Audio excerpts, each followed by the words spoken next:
Well, hello there, garden adventurers. Welcome to K2 Garden Adventure. I'm Kelly, aka K2.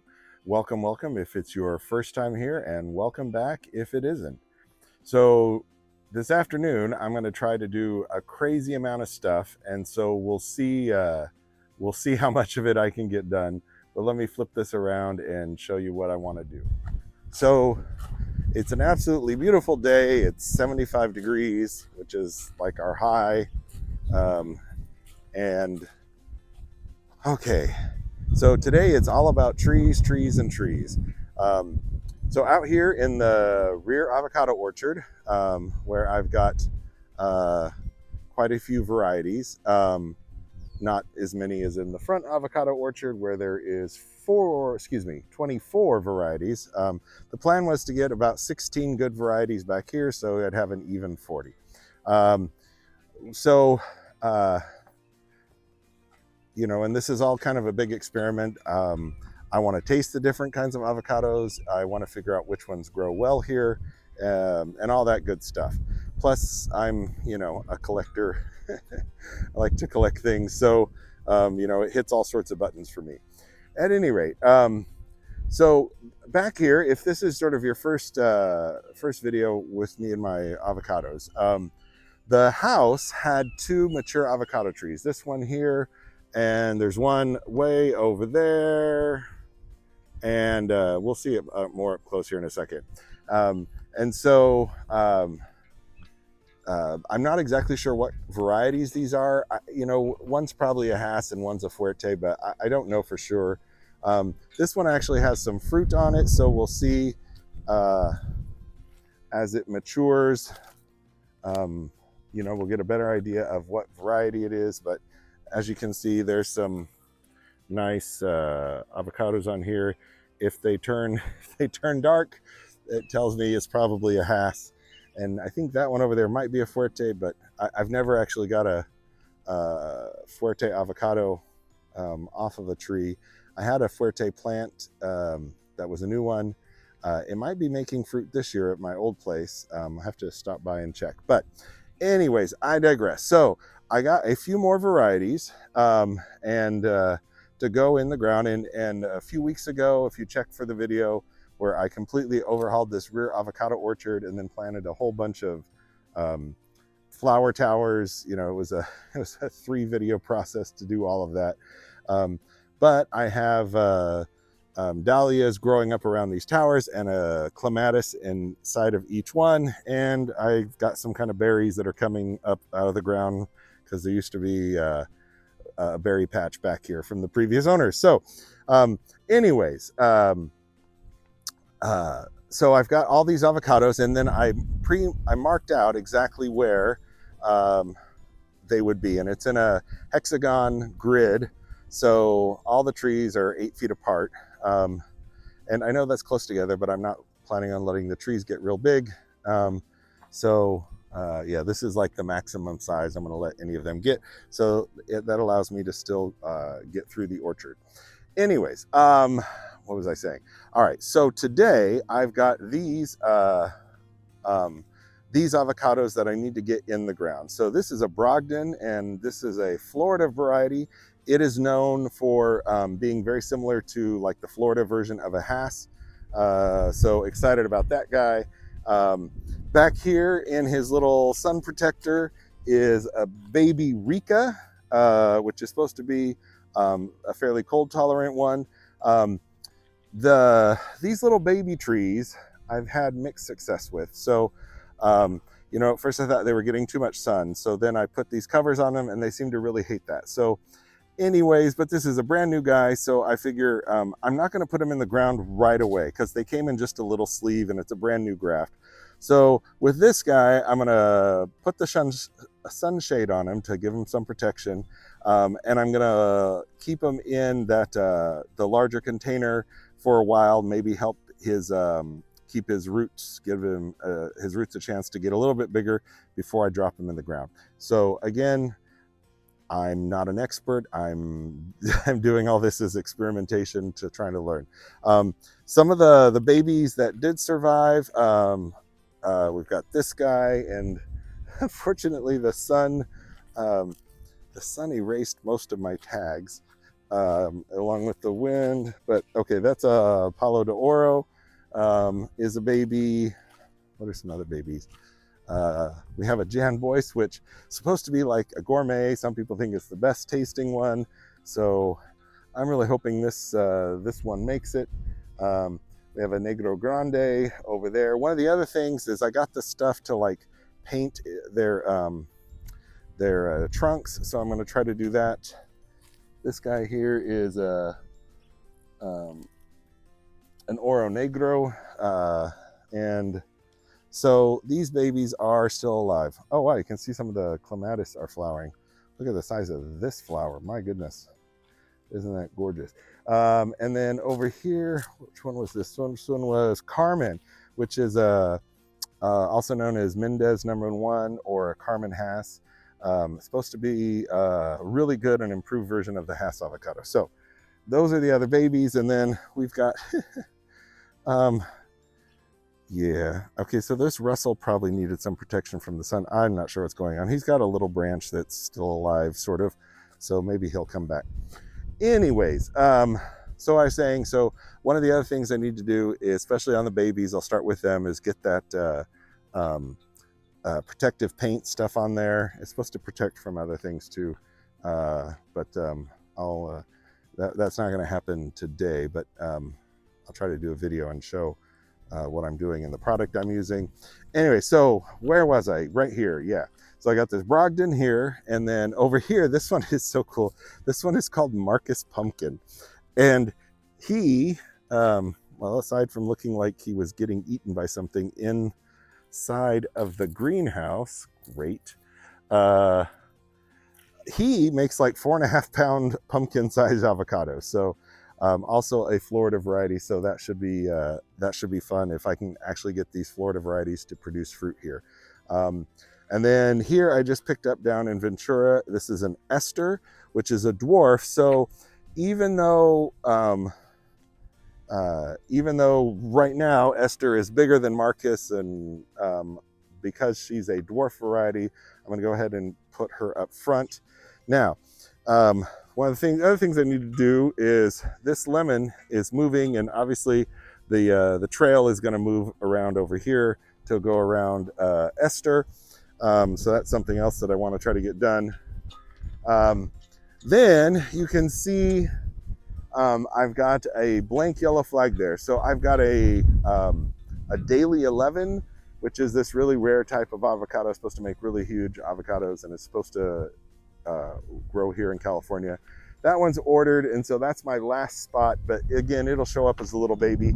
So I figured I'd leave it this space in the back so I can put the sunshade on it when it gets here as well. And that is all the rear avocados in this section. So they basically will form this nice sort of wall of everything on this side. All the fruit trees are avocados. Then starting here, you see there's these 1, 2, 3, 4, some 5, 6, these other yellow flags. So this lemon tree is eventually going to get pulled once I plant the trees here, because up front I've got a nectarine, a pluot, and a peach plum apricot, and a peach plum nectarine. And those are going to be the 4 stone fruits that go right here. And then these citrus trees are going to exchange places with them, and they're going to go into the big wine barrels out front, and those stone fruits will actually get to be planted in the ground. So that's going to hopefully happen. If it's not this week, it may happen after the summer and the fall or something. We'll see if I can get to it. I'm torn because I don't know if I want to let everything fruit once, because they've already flowered and leafed out. So I might just let everything stay for the season here and then transplant them. The only reason not to do that is I have a whole bunch of azaleas that I need to get planted in the ground back here. So that may be a reason to do it now, but we'll see. I'll just have to figure that out. Here I've got 2 triple cherry trees. This one is really pretty, leafing out with all those pretty white flowers. And then this is a Chinese jujube that I just planted a few weeks ago. I'm hoping the top isn't dead because I don't see any life up there, but there's lots of branches coming out down here. So we'll see what happens with that. Never tasted a jujube, but it looked pretty interesting. And in the video, the guy said it tasted good. So we will find out. All right, so back to the trees I'm actually planting right now. I've got 2 right here. So this is a Fuyu persimmon, which is the replacement for this guy right here. So I just, I pruned up this guy. This will be his last season here, I guess. Anyways, this Fuyu is going right here. And then over here, I have this fig. So historically, I wasn't a huge fan of fig. I didn't like fig jam, didn't even like fig Newtons. But there's these other kind of figs, and this one is called a Panache fig, and it's got like tiger stripes on it.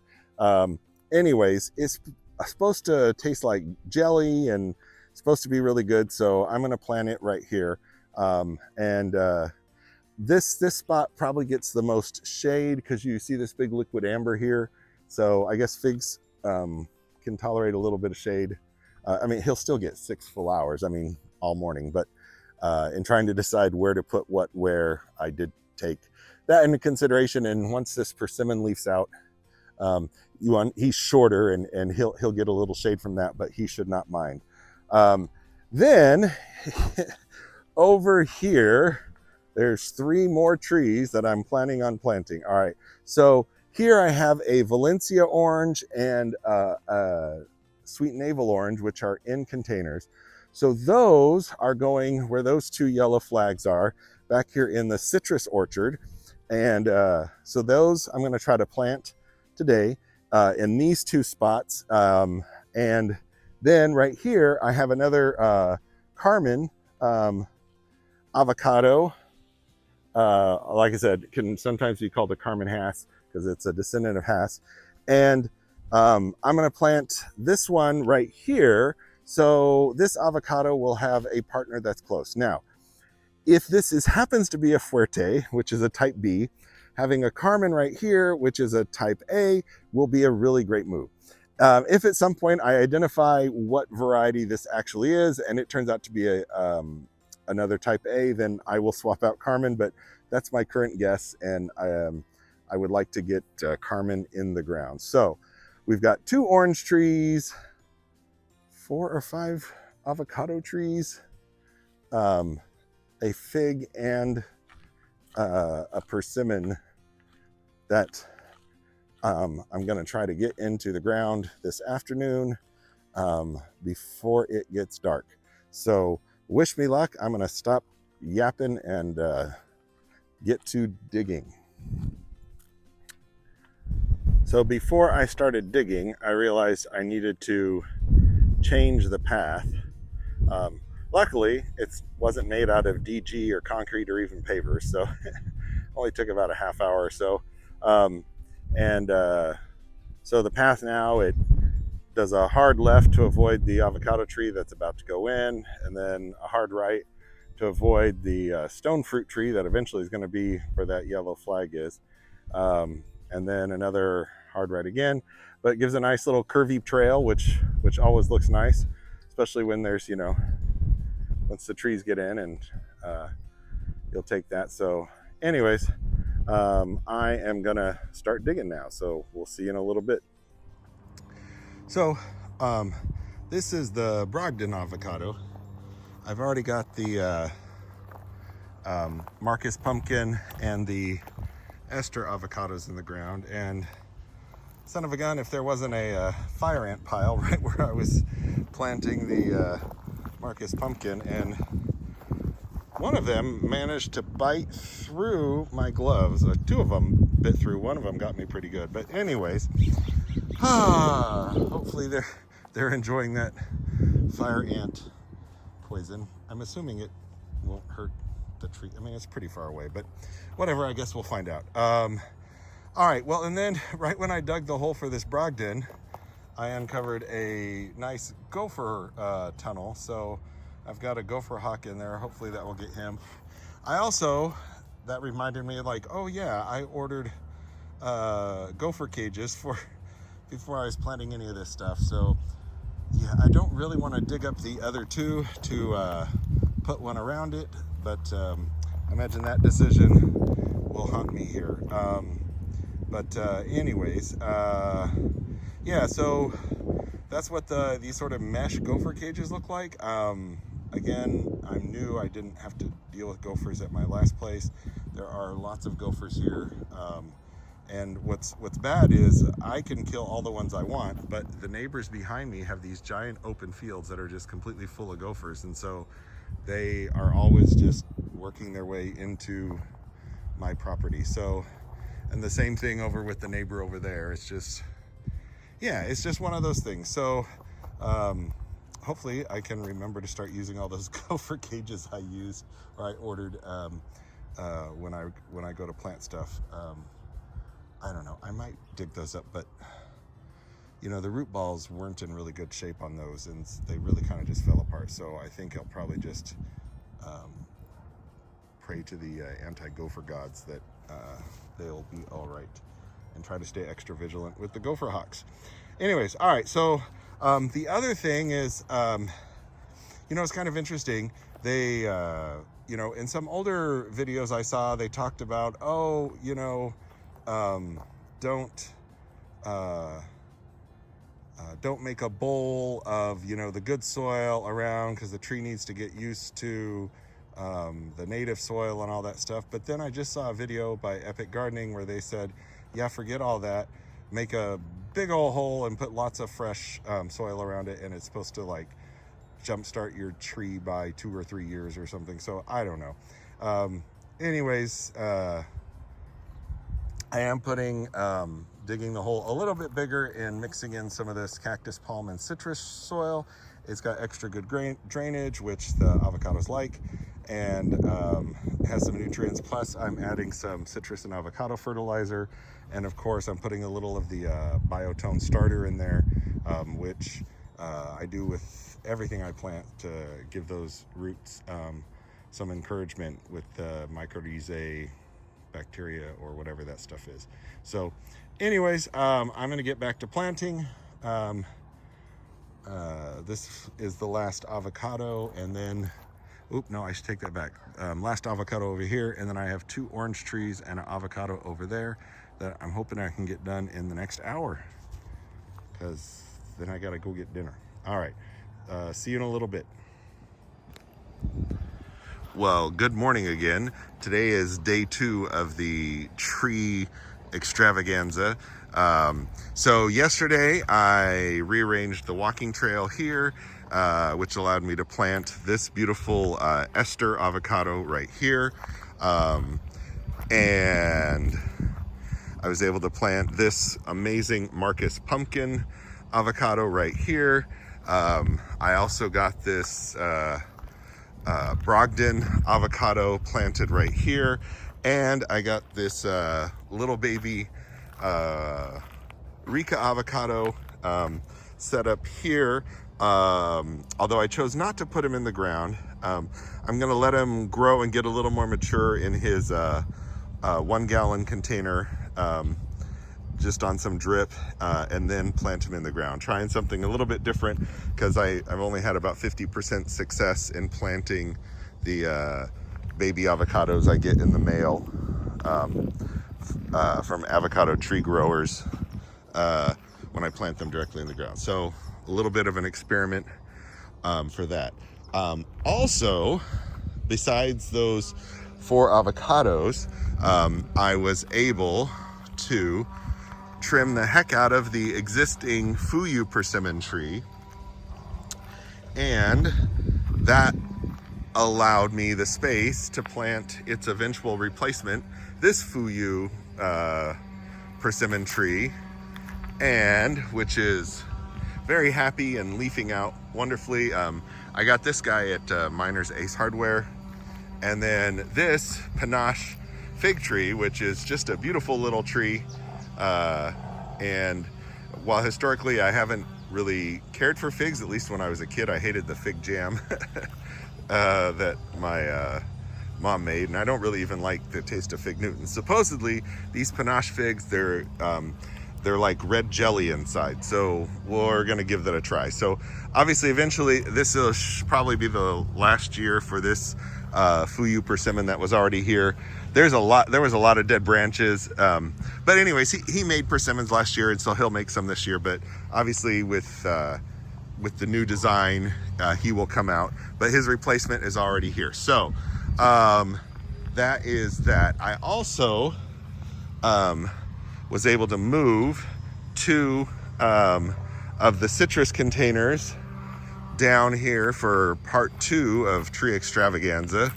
I marked out where the Valencia orange and the navel orange trees are going to go back here, and also where the more mature Carmen avocado tree is going to go, which is going to be right there with the yellow flag.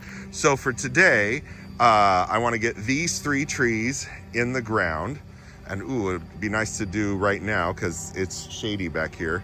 Thank you, giant liquid amber trees. So let me work on getting those 3 in the ground. And there's workmen doing stuff here on the property today, but you'll get to see the results of that in another video. Oh, I also rescued this, it's either raspberry or blackberry, I'm not sure. There used to be a berry patch back here, which I removed in order to plant more avocados. But, you know, this beautiful little plant came up and started growing just randomly in the ground here. So I said, you know what, that's fine. So I planted him back here in this other container. This is a raspberry that started growing in his own container from last year, and I have one more of these trellises. So I will have sort of a mini berry patch, and I got to remember to get that guy hooked up onto drip. But I've got these this is like a little infirmary back here. I've got those 4 arborvitaes that almost died.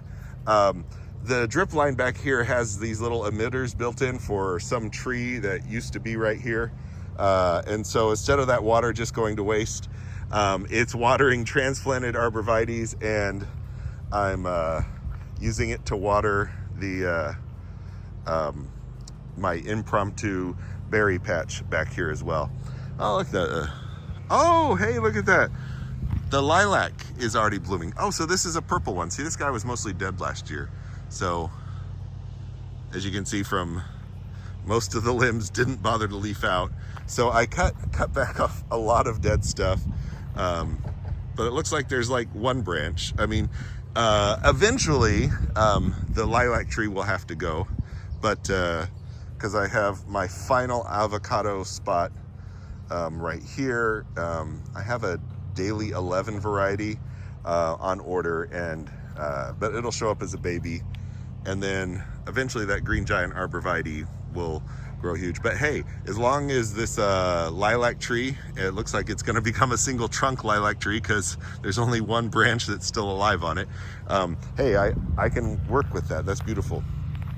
Okay, so if we get all of that done, then I've got an apple tree and another mango tree that are waiting over here on the fence.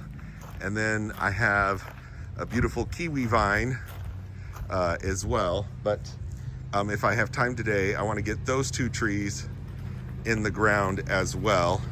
The apple tree goes in the back corner, which is sort of become my apple orchard. I've got 2 quad apples planted back there in the back corner area.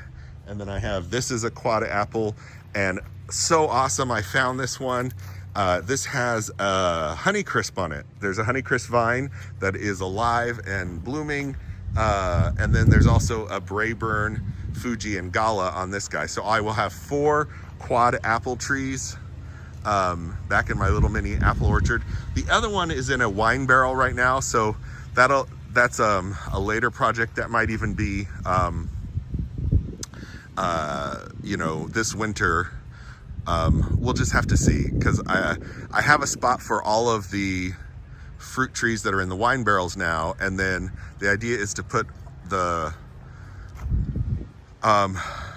6 of the citrus trees that are in these ceramic containers in the back up in the wine barrel up front, where the stone fruits are. So I can put the stone fruits in the ground, and most of these citrus trees are all dwarfs or semi-dwarfs, the 6 that are going in there. So they'll be happy forever in those wine barrels, and because they're evergreen, they will give me some privacy over on that side. But that'll make more sense later. So I'm gonna stop talking and let's get to planting.